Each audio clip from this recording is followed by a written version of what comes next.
আসসালামু আলাইকুম। গরিবদের মাঝে পেয়ারা বিতরণ। খাইলে চলে আসো ভাইয়া, খাইলে চলে আসো, সেই স্বাদ। ঈদের পরের দিনই চলে আসো, দেরি করো না, বুঝছো?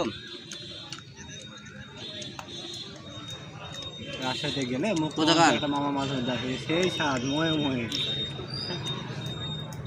হ্যাঁ, কিসের জন্যে? ইয়া করবেন। এডিট করে দেবো না। হ্যাঁ, কোথায়?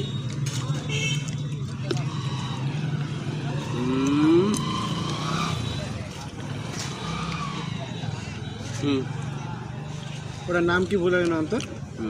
আচ্ছা ঠিক আছে।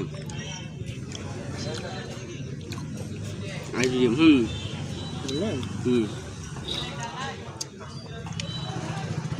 আড্ডা চাপ দে 5 মিনিট